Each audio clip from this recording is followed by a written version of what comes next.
سلام بچه شروع کنیم بارو مغز کلی چیزا رو یاد بگیریم.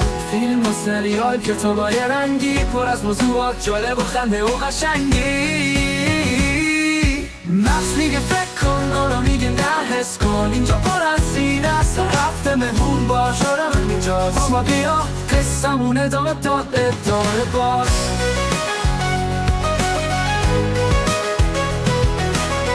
سلام، حالتون چطوره؟ امروز میخوایم با هم دیگه درباره عروسکی که ترند شده بود حرف بزنیم. درسته، لبوبو. بعضیا میگن شیطانیه و بعضیا میگن که خیلی گوگولیه. نظر شما چیه؟ بیاین با هم دیگه سری به تاریخچه این عروسک بزنیم. سالها پیش یک هنرمند بلژیکی به نام کاسینگ لانگ یه مجموعه طراحی داشت به اسم The Monster. اون عاشق داستانای فانتزی اروپایی و موجودات خیالی بود. یه روز تصمیم گرفت موجودی بسازه که هم بامزه باشه هم یکم ترسناک، مثل یه موجود خیالی از ذهن بچه ها. پس از فیلم ترسناک الهام نگرفته شده؟ نه، برعکس بیشتر از قصه های کودکانه و هیله های مهربون اروپایی الهام گرفته شده. طراح این عروسک میخواست نشون بده ترس و زیبایی میتونن با هم وجود داشته باشن. به همین خاطر لبوبو رو با چشمای درشت و براق، گوشهای دراز و دندونهای تیز طراحی کرد. ترکیبی از خرگوش، روباه و هیولا. دقیقاً. ولی بعد از مدتی مغز مردم یه چیز دیگه گفت. چون ظاهر لبوبو به پدیده به اسم دره بهم‌آور نزدیکه، یعنی وقتی یه چیزی خیلی شبیه موجود زنده است اما یه چیز توی چهره یا حرکاتش طبیعی نیست، مغز ما یه حس عجیبی پیدا میکنه. یه لحظه میگه بامزه است ولی لحظه بعد میگه یه چیزی این وسط درست نیست. مغز انسان عاشق دسته‌بندیه، یا یه چیزی باید دوست داشتنی باشه یا ترسناک. ولی لبوبو دقیقاً بین این دوتاست، هم بامزه است و هم ترسناک. و چون مغز نمیتونه تصمیم بگیره باید بترسه یا ازش خوشش بیاد، درگیرش میمونه. به این حالت میگن هیجان شناختی، یعنی ذهن نمیتونه بی تفاوت بمونه و هی بهش فکر میکنه.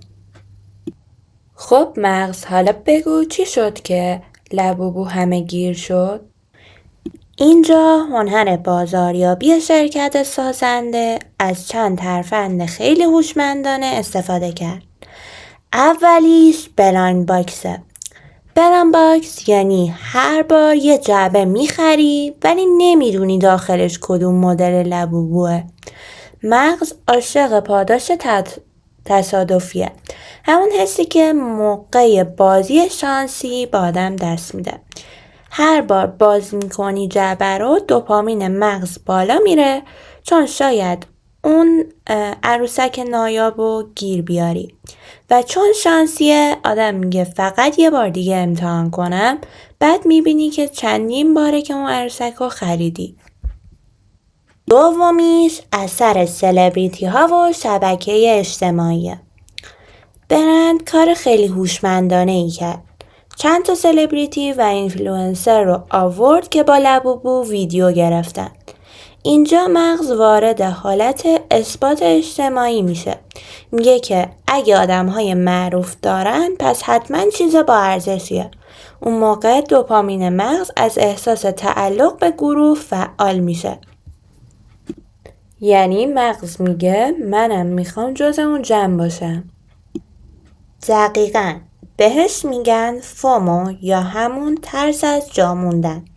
وقتی مغز ببینه بقیه دارن یه چیز خاص رو تجربه میکنن، حس کمبود پیدا میکنه و میخواد جبران کنه. دومین ترفند این شرکت اثر تکرار و الگوریتم هاست. فکر کن لبوبو رو بذاری توی الگوریتم شبکه‌های اجتماعی. هر روز چند بار لبوبو توی ویدیوها ظاهر میشه. مغز ما به مرور به دیدنش عادت میکنه و طبق پدیده تکرار روی تاثیرگذاری کم کم خوشش میاد، حتی اگه اول براش عجیب بوده باشه. و اینطوری ناخودآگاه مغز همه با لب و بو صمیمی میشه. دقیقاً مغز فکر میکنه این موجود آشناست پس امنه و این حس باعث میشه حتی عاشقش بشه. 4مین ترفند این شرکت اثر کمیابی بود. یه نکته طلایی دیگه هم هست. لب و بوها توی هر سری یه لیمیتد ادیشن داشتن، یعنی مدل های خاصش فقط مدت کوتاهی تولید میشن. وقتی مغز حس کنه چیزی کمیابه، ارزش ذهنیشو چند برابر میکنه.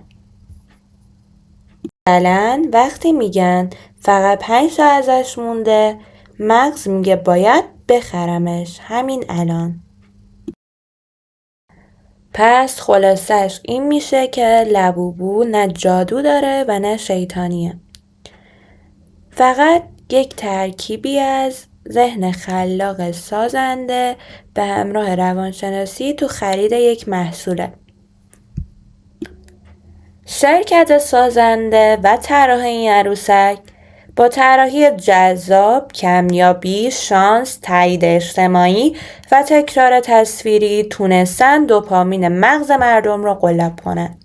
حالا نظر شما راجع به این عروسک چیه؟ شما اونو بامزه میدونین یا شیطانی و ترسناک؟ نظرتون رو توی کامنت ها با ما به اشتراک بذارید. خدافظ.